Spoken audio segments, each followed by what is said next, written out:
Good morning, everybody. Today we are going to speak about varicose veins.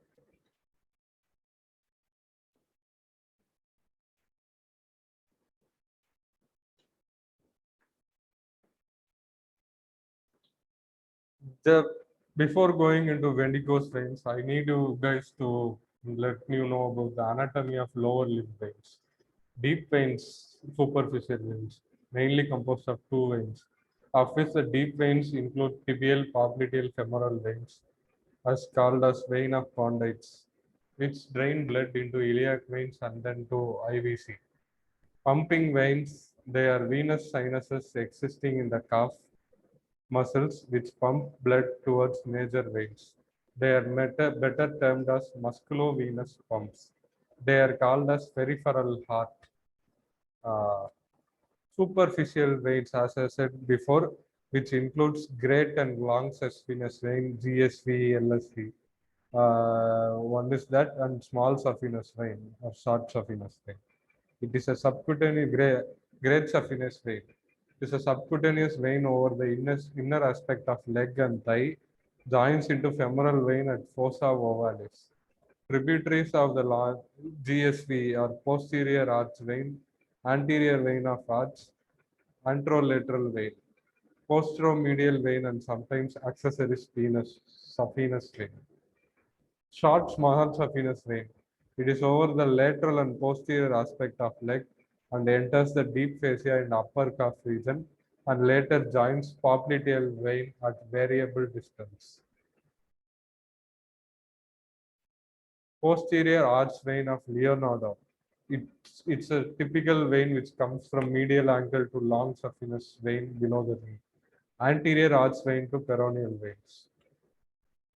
Now you can see there is common iliac, internal pudendal, which comes as circumflex femoral and joins to form great saphenous vein, which goes down and gives its branches as said before. This is the small saphenous vein, as you can see here, and its branches as mentioned previously. Perforator veins. They are veins sometimes which are needed to connect superficial to deep veins at various levels. They travel from superficial fascia through an opening in the deep fascia before entering the deep veins. The direction of blood flow here is from superficial to deep veins. These perforators are also guarded by valves so that the blood flow is unidirectional towards deep veins. Reversal of flow occurs due to incompetence of perforators, which leads to varicose vein. So basically, your perforators act as a channel or valve between superficial to deep veins. If the perforator incompetence occurs, the blood will be bidirectional and which will lead to varicose vein. It generally should be unidirectional. That is superficial to the deep veins. There are many different types of perforator, of which we can classify them based on name and their location. Ankle perforators, known as Mayer cluster perforator, lower leg perforators, 1, 2, Cocket, yeah, and Boyd is below knee perforator, mid thigh Dodd or Hunter perforator in the thigh. As you can see the tributaries of great saphenous vein and its path clearly in this image, and the perforators located has been shown. Okay, so now let's jump into our topic, that is varicose vein. Now, what is varicose vein? As you guys know, varicosity is thinning. So they are dilated, elongated, and tortuous veins of the leg. Is permanently elongated, dilated, causing pathological circulation.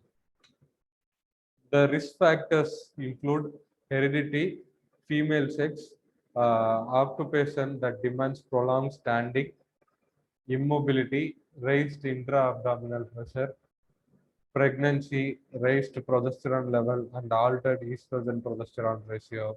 Sometimes in conditions like obstruction, chronic constipation, and very rarely, occasionally wearing of high heels, etc. Other than this, smoking, some other miscellaneous causes are there, of which long-standing and occupation needs to be given utmost importance. Now you can see this is the normal vein where the blood flow is unidirectional from superficial to deep veins, where the valves are competent. In case of a varicose vein, where the valves are not competent and the blood flow is abnormal and the vein is dilated. This is an image showing left leg varicosities running through the great saphenous vein.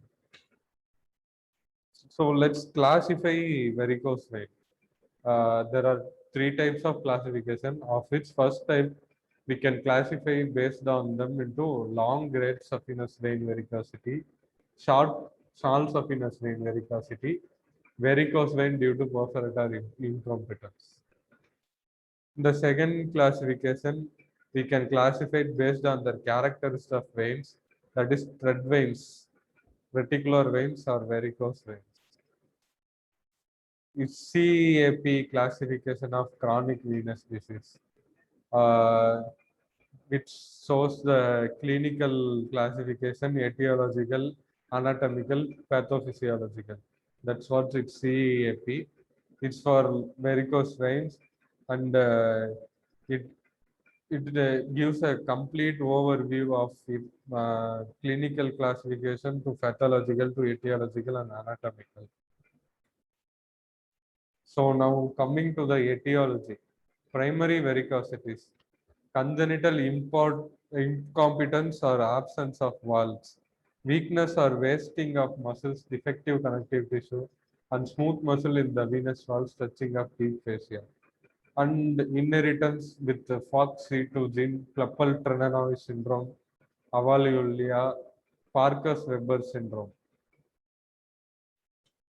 Secondary varicosities, recurrent thrombophlebitis, long-standing occupations like watchmen, police guards, sportsmen, etc.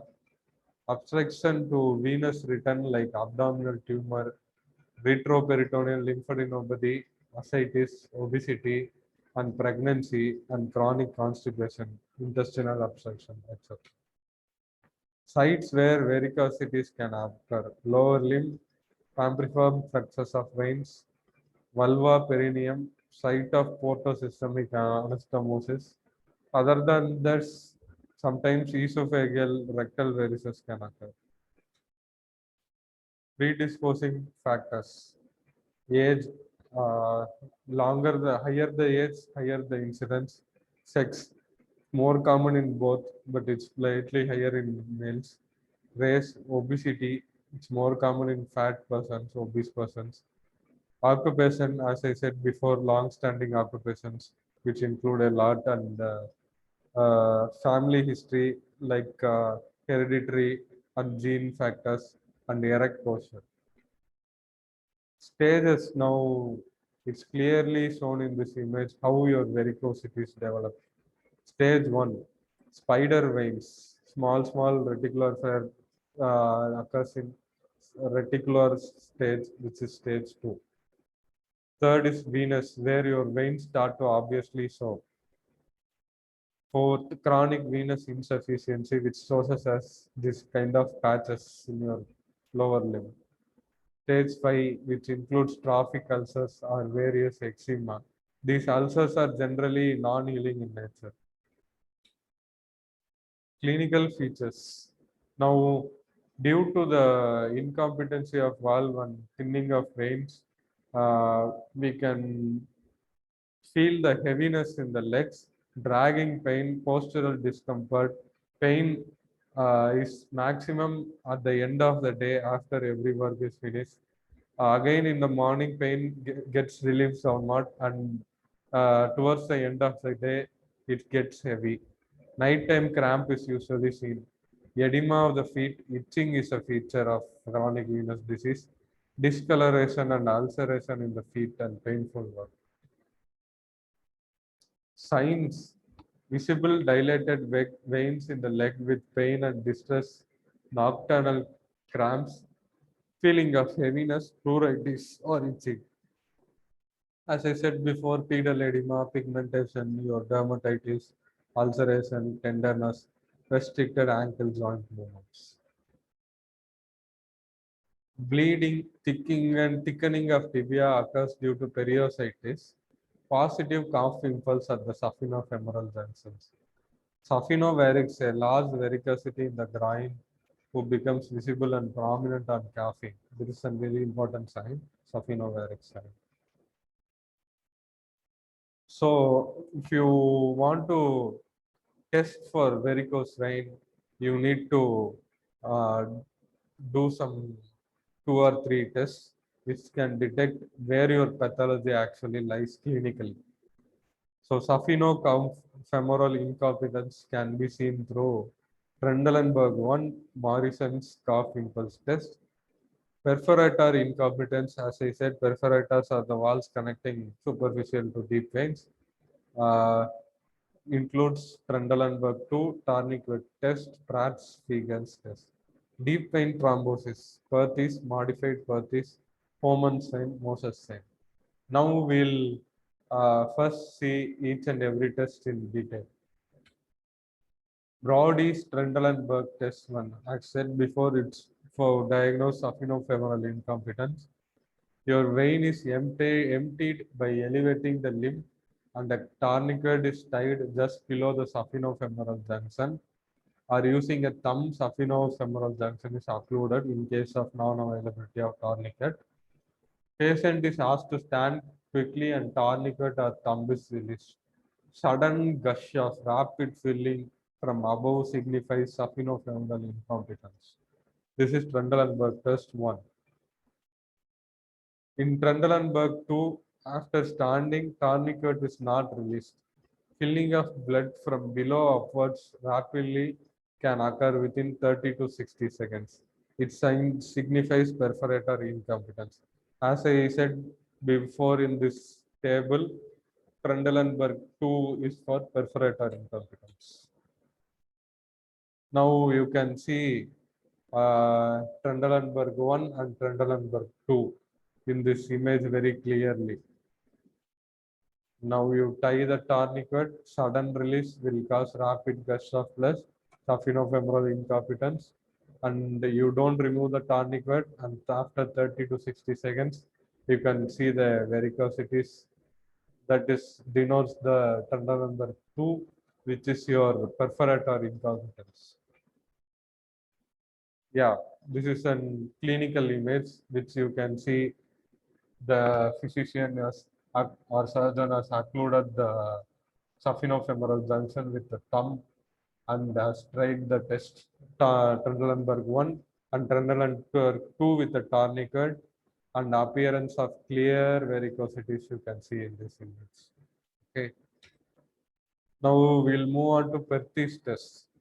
The limb is elevated and an elastic bandage is applied firmly from the toes to the upper 1/3 of thigh to obliterate the superficial veins only. With the bandage applied, the patient is asked to walk for 5 minutes. If deep system is competent, the blood will go through and back to the heart. If deep system is incompetent, the patient will feel pain in the leg. Modified Perthes test. The test is done by applying a tourniquet at the level of saphenofemoral junction to occlude the superficial pathway, and then the patient is asked to move in situ. If the deep veins are occluded, the dilated veins increase in prominence. This is a major objective test as it does not depend on patient's pain threshold. So it's really objective nowadays. So it's not performed in most cases. Anyways, this is the Perthes test.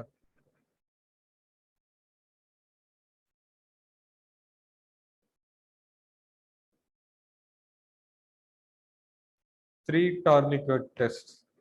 This is to find the site of incompetent perforator. Now you can diagnose the perforator incompetence through Trendelenburg too. But among these perforators, which is incompetent, how will you find? That's why we have this 3 tourniquet test.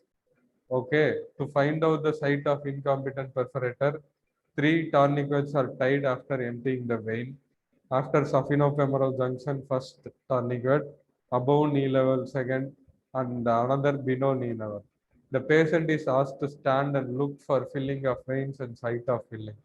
Then tourniquets are released from upwards, again to see for incompetent perforators. Okay, so this image clearly shows the multiple tourniquet test, where the 3 tourniquets are tied. First tourniquet at the saphenofemoral junction, second one above the knee, third one is below your knee. Yeah, this is a clinical picture where you can see clearly as mentioned above.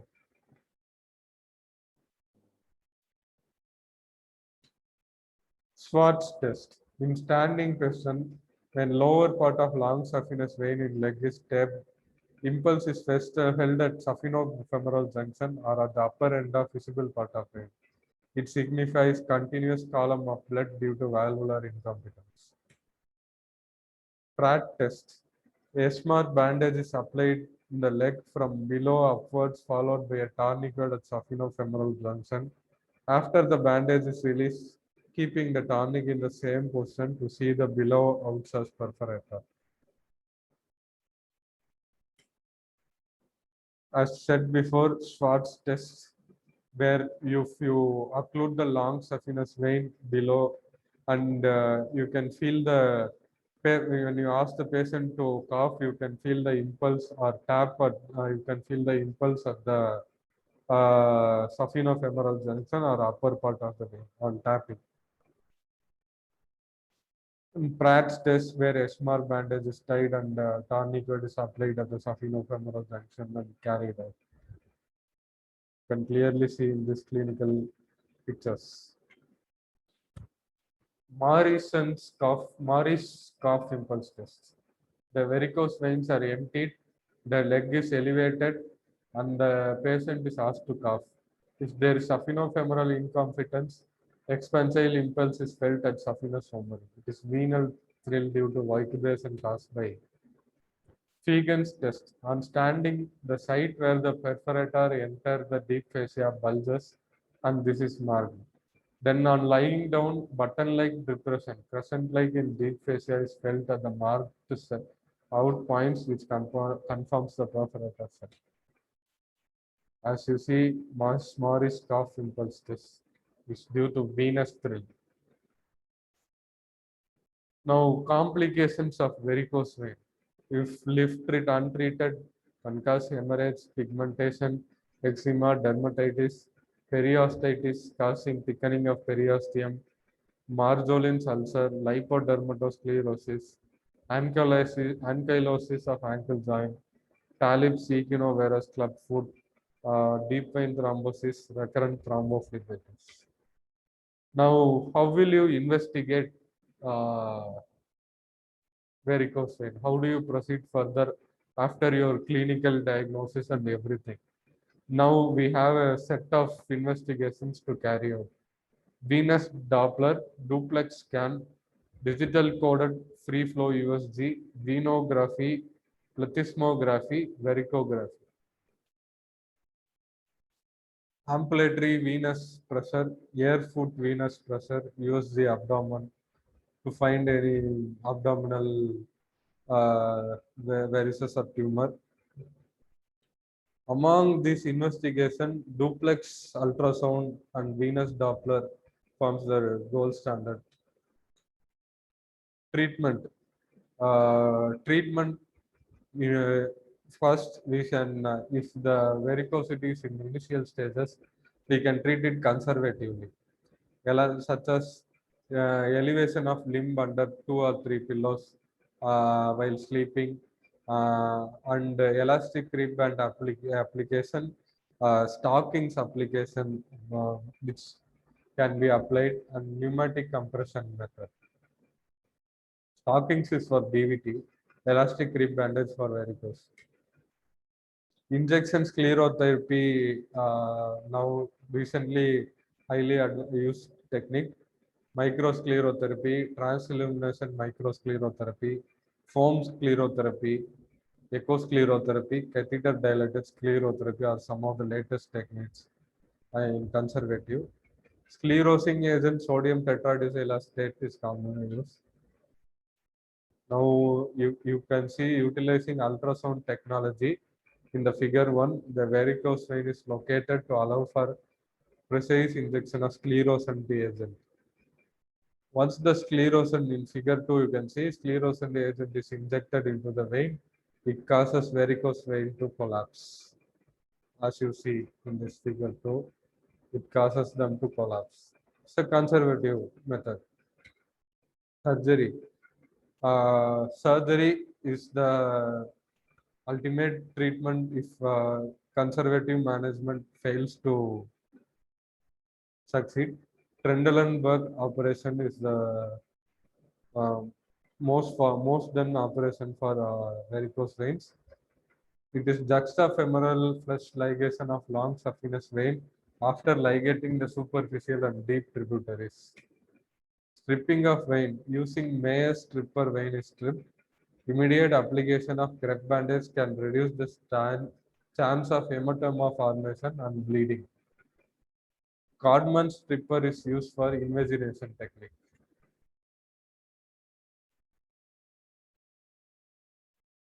As you can see, this is the saphenofemoral junction. The elliptical incision is given. Device for vein stripping stripper is used. And the removed vein is there. There the stab phlebotomies are there. Complications of surgery. An allergic reaction to anesthesia, infection at the incision sites, heavy bleeding, blood clots, bruising or scarring, nerve injuries. Now, I want to brush the topic in so that you can take home the golden points comfortably. Now, varicose vein. What is varicose vein? Dilated, tortuous, elongated veins of the lower limb. Now, anatomy of lower limb veins. There are two. One is superficial, one is deep veins. And there is great saphenous vein, there is short saphenous vein. And then risk factors, as we said earlier, long-standing cases, long-standing occupation like guards, policemen, and other conditions like intra-abdominal tumor, smoking, old age, and hereditary factors, FOXC2 gene mutation, Klippel-Trenaunay syndrome, and then you can see in more pregnancy conditions, obesity, and other states. So, as said before, signs and symptoms include pain getting increased towards the end of the day after work. Rarely morning pain might be relieved. Towards the end of the day, the pain will start to increase again. And then we can see signs like ulceration, which is non-healing type. Varicosities are associated with non-healing type. Often the ulcers are oval shaped. It is near the medial malleolus, and bleeding can occur from the ulcers, and pruritus, itching, dermatitis, periostitis can occur in signs. And then you need to test whether where the problem lies through either it is perforator incompetence or deep vein thrombosis or saphenofemoral incompetence. There are tests for that we already explained clearly, which includes Morrison's cough impulse test, Brody's Trendelenburg 1 and 2, multiple tourniquet for where the exact pathology is located. Everything is there. And then treatment. conservative manner investigation before treatment. Mainly remember Doppler ultrasound, duplex ultrasound, beam mode scanning. These are the three important thing venous study. And then when you go into treatment, first treat conservatively, like crib bandage application, elevation of the limb, modifying lifestyle, changing work conditions, etc. If it doesn't relieve, surgery is the mainstay of treatment. And nowadays, Trendelenburg is preferred. And then conservatively, sclerosing injection, etc. have been done. Stripping of vein can be done. And SEPS surgery is recent advancement in treatment of varicosities. And you can see the complications here. SEPS surgery. The special telescope is introduced deep to deep fascia through a single small vertical incision at proximal leg, selecting healthy skin. Potential space between muscle and deep fascia with loose areolar tissue easy to dissect using endoscope. Technique is done under tourniquet 300 millimeter of mercury pressure. Endoscope is advanced down along the medial bar of tibia. As you can see, this denotes subfacial endoscopic perforator ligation surgery performed.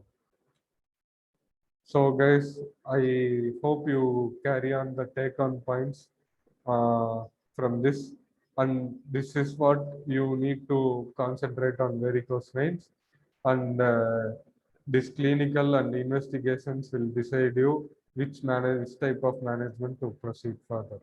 So thank you for the opportunity.